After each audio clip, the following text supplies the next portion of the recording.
Moi, j'ai saisi la chance. Quand on me le proposait, euh, je vois, à chaque fois, en fait, on me l'a proposé. C'est drôle.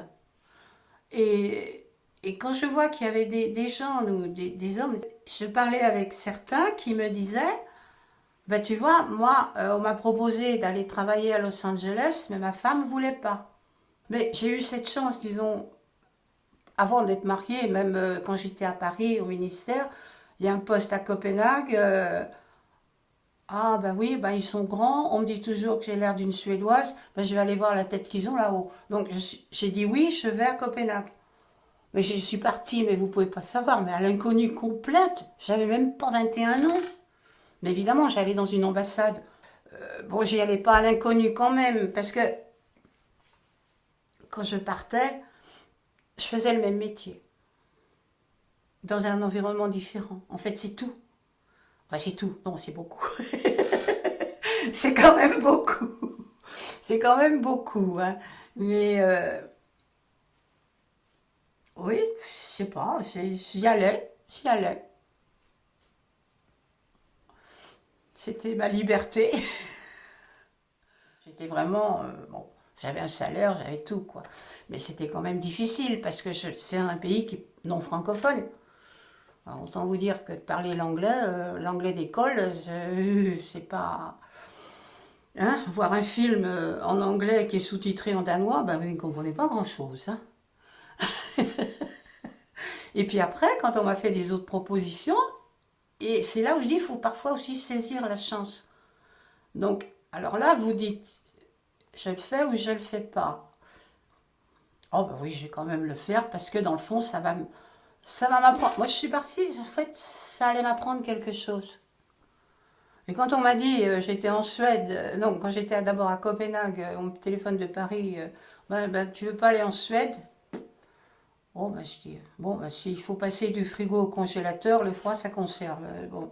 Et donc, je suis allée en Suède, mais je comprenais déjà le suédois parce que à Copenhague, on pouvait capter la télévision suédoise et j'aimais bien regarder la télévision suédoise. Et j'avais donc l'habitude. C'est des langues qui sont proches, pas similaires, mais quand même, avec la bonne volonté, on arrive à se comprendre au bout d'un petit entraînement, hein, on arrive à se comprendre. Donc moi, je comprenais tout ce qu'ils me disaient à Stockholm. Eux, ils avaient plus de mal à comprendre mon danois. Mais la différence entre les pays est quand même assez différente. Aussi bien la langue, c'est similaire, c'est pas pareil. Rien qu'au son, le son des, le son de la langue. Alors je disais toujours que ça ressemble un petit peu au pays. C'est-à-dire le danois, c'est pas une langue jolie, c'est un peu une consonance allemande ou néerlandaise, mais ça ne l'est pas du tout, ça n'a rien à voir.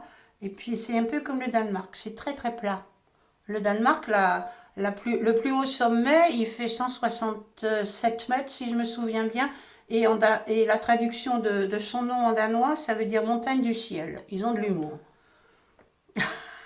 Bon, alors c'est très plat, donc ça ressemble un peu. La Suède, oh, ils ont des jolies montagnes, etc.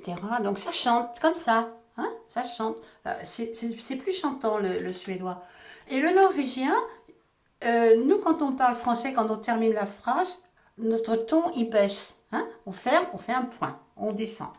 Le norvégien, il monte comme ça parce qu'ils ont des grandes montagnes. C'est ma façon d'expliquer la différence entre les langues, mais il y a un petit peu de ça. Quant au finnois, faut pas me demander, j'y comprends rien du tout. C'est une langue.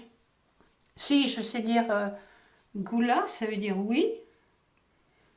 Et puis un mot qui faisait toujours rire quand les Français venaient, quand on faisait, parce que j'ai fait des salons aussi à Helsinki,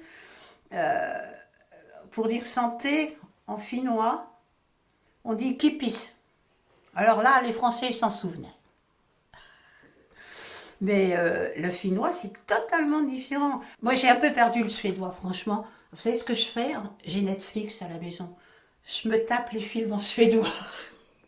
J'ai dit ça à une amie, elle me dit t'es folle. Je dis je m'en fous, c'est des vieux films. Bon, c'est tout titré dessous, je suis d'accord. Mais pour moi, ça m'amuse d'écouter. Enfin, moi, j'ai habité pendant 25 ans au Danemark, je fais 25 ans au Danemark, puis un peu plus de 25 ans et un peu plus de 4 ans en Suède, donc j'arrondis à 30, hein. Mais c'est vrai que ça marque, hein. Je crois que c'est ça que j'ai fait. D'accord. Et je l'ai souvent dit, ça, je m'en suis rendu compte. J'ai osé.